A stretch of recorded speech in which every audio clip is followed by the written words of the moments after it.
今日テスラ株は FSD リスクで売られました。でもその裏で世界は完全自動運転を受け入れる準備に入りました。おはようございます。ケンです。今日はテスラ株が下落している中でかなり重要なニュースが出ています。多くの人はテキサス州の事故や訴訟、そして FSD やオートパイロットへの不安に注目していると思います。もちろんこれは短期的には重要な悪材料です。ただ今日の本質はそこだけではありません。同じタイミングで UNECE、つまり国連欧州経済委員会の枠組みで完全自動運転車を公道に導入するための国際ルールが前進しています。今日の動画ではこの国際ルールがなぜ重要なのか、こちらについて整理をしていきたいと思います。では UNECE の完全自動運転のルールですけれども、これは簡単に言うと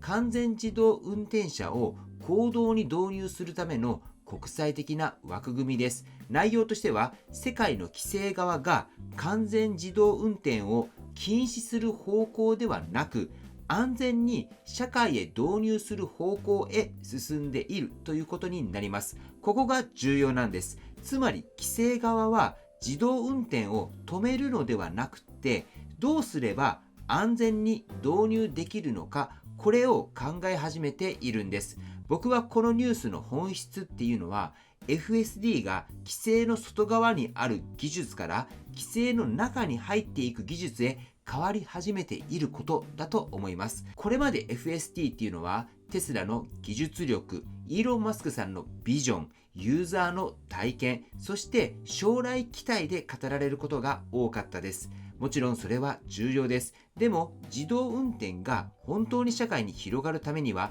それだけでは足りません。必要なのは規制当局が納得できる安全性です。保険会社が受け入れられるリスク管理です。事故が起きた時に説明できる責任の所在です。一般の人が不安なく乗れる信頼なんです。つまり FSD の最大の壁っていうのは技術だけではなくなっています。これからの最大の壁っていうのが信頼になってくるんです。FSD は単に車がうまく走れれば成功するわけではありません。テスラファンの方やオーナーの方は FSD の走行動画を見てこれはすごいと感じると思います。僕もそうです。でも本当に大事なのはその安全性をデータで証明できるかどうかです。どの条件で走れるのか、どの条件では走れないのか、事故が起きた時にシステムが何を判断したのか、ソフトウェアアップデート後も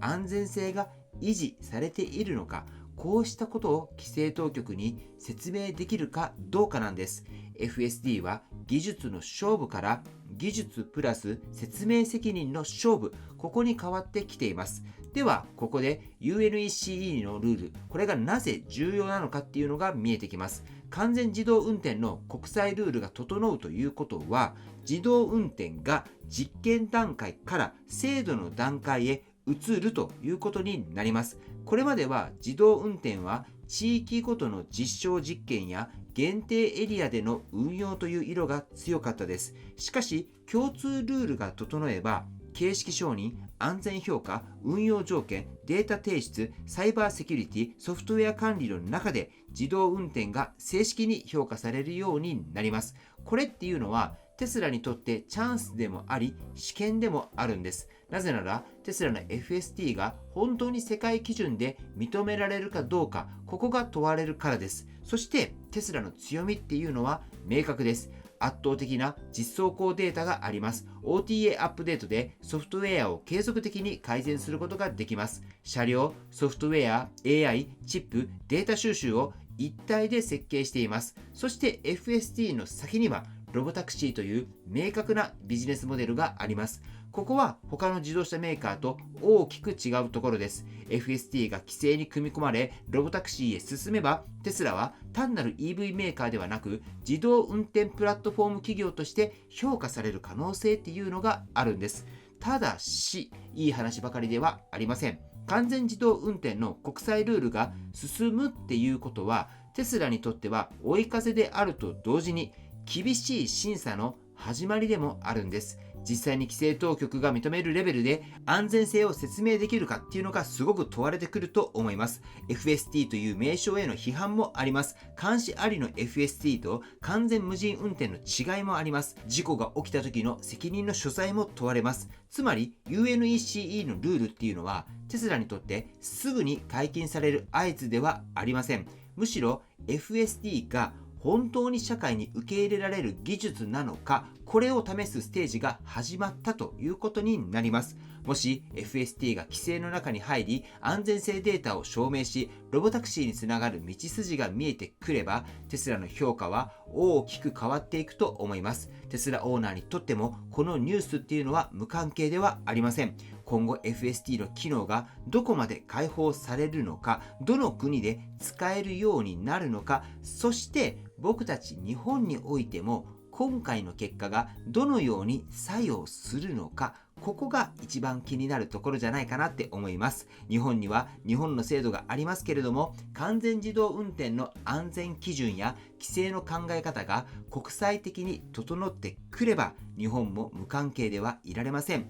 最高の結果としては、この流れを受けて日本でも承認されることです。今回のニュースはテスラにとってチャンスであり、試験でもあるんです。FSD が規制当局に説明できる技術になれば、テスラはEV メーカーではなく自動運転プラットフォーム企業として評価される可能性っていうのもあるんです。しかし事故や訴訟によって信頼を失えばロボタクシープレミアムっていうのは削られます。つまり今後は FST が社会に受け入れられる技術として規制の中に入れるかどうか、ここが非常に重要になってくると思います。皆さんは今回の UNECE の完全自動運転ルールをテスラにとって追い風だと思いますか？それとも FST にとって新たなハードルだと思いますか？ぜひコメントで教えていただければと思います。はい、ということで本日の内容は以上です。本日他にもテスラに関するニュースがありますが、そちらに関しては X の方で紹介しますので、ぜひ X の方のフォローもお願いいたします。X の方で YouTube 見てますって言ってもらえばフォロー返しもいたしますので、ぜひ X の方でもよろしくお願いいたします。また今回の動画が参考になったと思われたら高評価をよろしくお願いします。